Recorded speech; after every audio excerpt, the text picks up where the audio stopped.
பகுஜன் சமாஜ் கட்சி தமிழக தலைவரான ஆம்ஸ்ட்ராங்கை படுகொலை செஞ்ச சம்பவத்தை சூப்பர் ஸ்டார் ரஜினிகாந்த் அவர்கள் வன்மையாக கண்டிச்சிருக்காரு. முன்னெச்சரிக்கை நடவடிக்கைகளை தமிழக அரசு தீவிரமாக முன்னெடுக்க வேண்டும், சமரசம் இல்லாமல் சட்ட ஒழுங்கை நிலைநாட்டி அனைவரது பாதுகாப்பையும் உறுதி செய்ய வேண்டும் என்று தனது எக்ஸ் தளத்தில் பதிவிட்டிருக்காரு super star Rajinikanth. Super star Rajinikanth என்ன கண்டனம் தெரிவிச்சிருக்காரு, அப்படி என்ன பதிவிட்டிருக்காருன்னு வாங்க வீடியோக்குள்ள போய் பார்க்கலாம். பகுஜன் சமாஜ் கட்சியின் தமிழக மாநில தலைவர் ஆம்ஸ்ட்ராங். இவர் ஐனாவரத்தில் உள்ள அடுக்குமாடி குடியிருப்பில் குடும்பத்தோடு வசித்து வந்தார். நேற்று இரவு பெரம்பூர் வேணுகோபால் சுவாமி கோயில் தெருவில் புதிதாக கட்டி வரும் வீட்டின் பணிகளை பார்ப்பதற்காக சென்றிருக்கார். அப்போது இருசக்கர வாகனத்தில் அங்கு வந்த 6 பேர் கொண்ட மர்ம கும்பல் அவரை சராமாரியா அரிவாளால் வெட்டி தாக்குதல் நடத்தியிருக்காங்க. இந்த தாக்குதலில் படுகாயமடைந்த ஆம்ஸ்ட்ராங்கை மீட்க அக்கம் பக்கத்தினர் உடனடியாக காவல்துறைக்கு தகவல் கொடுத்ததை அடுத்து சம்பவ இடத்திற்கு வந்த பெரம்பூர் மற்றும் ஷெம்பியம் போலீசார் ஆம்ஸ்ட்ராங்கை மீட்டு கிரிம்ஸ் சாலையில் உள்ள தனியார் மருத்துவமனையில் சிகிச்சைக்காக அனுமதித்தாங்க. அங்கு சிகிச்சை பலனின்றி ஆம்ஸ்ட்ராங் உயிரிழந்தார். இந்த கொலை சம்பவம் குறித்து வழக்கு பதிவு செய்துள்ள போலீசார் 10 தனிப்படைகள் அமைத்து குற்றவாளிகளை தேடி வராங்க. மேலும் சம்பவ இடத்துல கைப்பற்றிய சிசிடிவி காட்சிகளை சேகரித்து போலீசார் விசாரணை நடத்தி தீவிரப்படுத்தியிருக்காங்க. அசம்பாவித சம்பவங்களை தவிர்க்க பெரம்பூர் செம்பியம் உள்ளிட்ட பகுதிகளில் போலீசார் தீவிர பாதுகாப்பில் ஈடுபட்டு வராங்க. ஆம்ஸ்ட்ராங் உடல் பிரேத பரிசோதனைக்காக சென்னை ராஜீவ்காந்தி அரசு மருத்துவமனைக்கு பலத்த போலீஸ் பாதுகாப்போட ஆம்புலன்ஸ் மூலம் உடல் செல்லப்பட்டிருக்கு.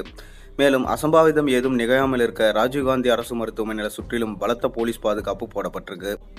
சட்டப்படிப்பு படித்திருந்த இவர் ஆரம்ப காலத்தில் அடிதடி, மோதல் உள்ளிட்ட பல்வேறு குற்ற வழக்கில் சிக்கினார்.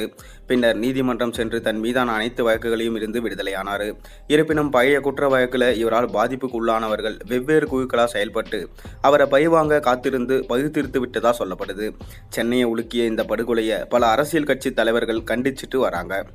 இது குறித்து சூப்பர் ஸ்டார் ரஜினிகாந்த் வெளியிட்ட அறிக்கையில் பகுஜன் சமாஜ் கட்சியின் மாநில தலைவர் திரு ஆம்ஸ்ட்ராங் அவர்களை படுகொலை செய்யப்பட்ட சம்பவம் பெரும் அதிர்ச்சியும் வேதனையும் அளிக்குது. திரு ஆம்ஸ்ட்ராங் அவர்களை பிரிந்து வாடும் அவரது குடும்பத்தினருக்கும் அவரது கட்சியினருக்கும் எனது ஆழ்ந்த அனுதாபங்களை நான் தெரிவித்துக் கொள்கிறேன். இது போன்ற கொடும் குற்ற சம்பவங்களை இனி நடைபெறாமல் இருக்க தேவையான முன்னெச்சரிக்கை நடவடிக்கைகளை தமிழக அரசு தீவிரமாக முன்னெடுக்க வேண்டும், சமரசம் இல்லாமல் சட்ட ஒழுங்கை நிலைநாட்டி அனைவரது பாதுகாப்பையும் உறுதி செய்ய வேண்டும் என கேட்டுக்கொள்கிறேன்னு சூப்பர் ஸ்டார் ரஜினிகாந்த் ரொம்பவே மனவேதனையில் சொல்லியிருக்காரு. மேலும் சூப்பர் ஸ்டார் ரஜினி ரசிகர்களோ, தலைவா நீங்கள் வந்திருந்தா இந்த பிரச்சனைகள், இந்த சம்பவங்கள்லாம் ஏற்பட்டிருக்க வாய்ப்பே கிடையாது, நீங்கள் இல்லாததுனால தான் இந்த பிரச்சனை. தமிழகம் பார்த்தீங்கன்னா எங்கே போகுதுன்னே தெரியல, சுடுகாடாக போயிட்டுருக்கு. வா தலைவான்னு சொல்லிட்டு அனைவரும் கோஷமிட்டு இருக்காங்க. ஆனால் சூப்பர் ஸ்டார் ரஜினிகாந்தோட உடல்நிலை பிரச்சனையின் காரணமாக தான் அவரால் முதலமைச்சர் ஆக முடியல. இப்போ சூப்பர் ஸ்டார் ரஜினிகாந்த் யாருக்கு ஆதரவு தெரிவிப்பார்? ஒருவேளை விஜய்க்கு ஆதரவு தெரிவிப்பாரா என்ன என்று தெரியல. விஜயும் ஒரு பக்கம் அறிக்கை விட்டிருக்காரு.